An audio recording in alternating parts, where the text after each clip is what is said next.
నమస్తే. ప్రముఖ నిర్మాత అలాగే కాంగ్రెస్ నాయకులు బండ్ల గణేష్పై కేసు నమోదైంది. ఫిలిం నగర్లో ఒక ప్రముఖ కంపెనీకి సంబంధించినటువంటి సీఈఓ షేక్ నౌహీరా ఆమె ఇంటిని ఆక్రమించుకున్నారు అనేది ప్రధానమైనటువంటి అభియోగం. గత ఫిబ్రవరిలో ఫిర్యాదు ఇచ్చినప్పటికీ కేసు నమోదు చేయకుండా ఎవరైతే బాధితురాలుగా వెళ్ళారో వారిపై కేసు నమోదు చేశారు. ఇప్పుడు ఇది చాలా కీలకమైనటువంటి పరిణామంగా మారింది. కాంగ్రెస్ పార్టీలో ఉన్నటువంటి బండ్ల గణేష్ దాదాపు 75 కోట్ల రూపాయల విలువైనటువంటి ఆ ఇంటిని నకిలీ పత్రాలతో కబ్జా చేశారు అనేది ప్రధానమైనటువంటి ఆరోపణ. ఇలాంటి సందర్భంలో ముఖ్యంగా పోలీసులు కూడా ఆయన పట్ల అనుకూలంగా వ్యవహరించారు అనేది ప్రధానంగా వినిపిస్తుంది.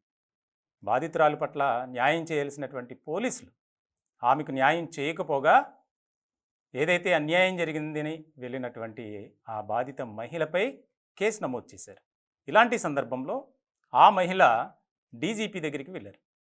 వెళ్ళిన తర్వాత ఆమె దగ్గర ఉన్నటువంటి ఆధారాలు అన్నిటినీ చూపించారు.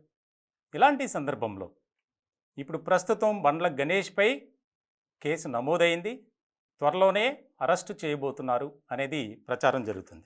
ముఖ్యంగా 341 అలాగే 506 ఈ 2 సెక్షన్లతో పాటు మరికొన్ని సెక్షన్లు కూడా ఆయనపై నమోదు చేశారు.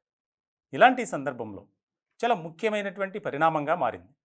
కొంతమంది కాంగ్రెస్ నాయకులు పోలీసుల్ని ఒత్తిడి చేసి ఆయనపై కేసు నమోదు కాకుండా చేశారు అనేది కూడా బాగా వినిపిస్తుంది. ఇలాంటి సందర్భంలో గతంలో జరిగినటువంటి వివాదం మనకు తెలుసు. ఆ ఇంటికి సంబంధించి మేము రెంట్కున్నాం, మేమేమీ ఆక్రమించుకోలేదని చెప్పి బండ్ల గణేష్ స్టేట్మెంట్ ఇచ్చారు. ఇటువంటి సందర్భంలో ఆ ఇంటికి సంబంధించినటువంటి డాక్యుమెంట్స్ను తారుమారు చేశారు, ఫేక్ డాక్యుమెంట్స్తో ఆ ఇంటిని కాజేయాలని చూశారు అనేది ఇప్పుడు ప్రధానమైనటువంటి ఆరోపణగా వినిపిస్తుంది. ఇలాంటి సందర్భంలో మరి బండ్ల గణేష్ని అరెస్ట్ చేస్తారా? అరెస్టు చేయకపోతే నేను ఆందోళన ఉధృతం చేస్తాను అని చెప్పి ఆ బాధిత మహిళ చెప్తున్నటువంటి పరిస్థితి.